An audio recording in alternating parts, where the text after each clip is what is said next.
Kittens are certainly cute and cuddly, but caring for them, not so simple, especially if you find one or a litter of baby cats. There are some things you need to know. To walk us through the do's and don'ts when coming across a litter of kittens is Lucas Soloway from the Toronto Humane Society. Lucas, thank you so much for joining us. And I want to say hello to our beautiful, cute, and cuddly special guests. Tell us a little bit about these kitties, 2 months old. Yeah, so they're 2 months old, they're loving, they're playful, they're adorable, and they're all available for adoption at Toronto Humane Society. So you have a guideline online, don't kidnap kittens. What does that mean, and what prompted you to put this message out there for folks? Absolutely. So we've launched a guide available at torontohumanesociety.com, which goes into details on what to do if you ever come across a kitten or a litter of kittens that appear to be stray, that their mother is not around. So we have a variety of steps on what to do to help them out. So what's the first thing people should know?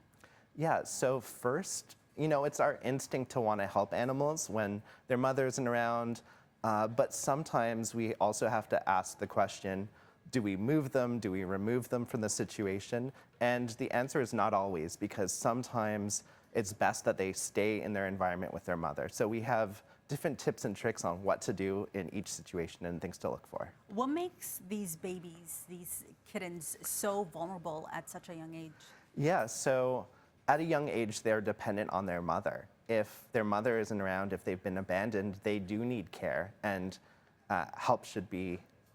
they should be helped. So the certain things we want to look for are, first of all, are they healthy?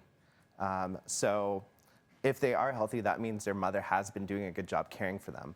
But if they're dirty or they look sickly or they look really frail, then you should bring them to Toronto Humane Society or another shelter for veterinary care. And people can also interact with the Toronto Humane Society too, right? They can call in, and there are a lot of resources online. What steps can people take if they're just unsure of what to do in that moment? Yeah, so first go to torontohumanesociety.com, where we have this guide. It's an interactive guide, step by step, on what to do. So our website's probably the first great resource, but also on social media, where Toronto Humane Society, we have tons of tips and tricks on our website. But yeah, a few things to look out for is, are they healthy? Are they eating dry food? If so, then they're probably about 6 weeks. We should be seeing that they're able to consume dry food like kibble, and that means they're ready to be socialized in a foster home. How often would you say people may not be aware of these rules? Obviously, you put out these guidelines out there for people to have.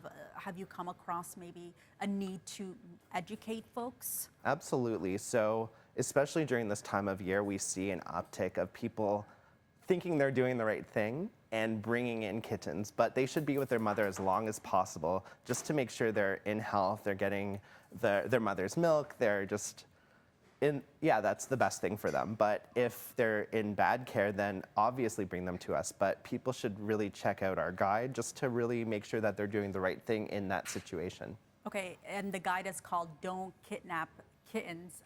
Clever, meaning don't remove them from their family or their environment, especially if you don't need to, if there's Absolutely. no need. This guideline is available online for people, and you walk people through a different number of scenarios. Do kittens like to be touched or petted or cuddled, one of those? What do you want people to take from this guideline? What's the most important message? Just to really know what to do, there's several outcomes. So if they're good on their own, leave them be. If they're social, if they enjoy being pet, maybe it's time that you want to bring them home and take care of them yourself. If you're not in that position to care for them, you can foster them, and Toronto Humane Society offers resources for foster parents. If that's not something you want to do, you can bring them to the shelter, and we will find them an adoptive home. And then finally, in some cases, if after about 3 months old, they're hard to socialize. So at that point, the best situation might be trap, neuter, and release. Okay, these guys, by the way, they're ready to go. They're looking for a good home. How can people get in touch with you in order to see if they're a good fit? Yeah, so come on down to 11 River Street here in Toronto. We have adoption specialists that can find the right fit for you, and you can also see their profiles on torontohumanesociety.com in the adoption section. And let me tell you, the entire newsroom was so quiet for the first time in I don't know how long. just coming around these cute little friends that we have the privilege of having here today.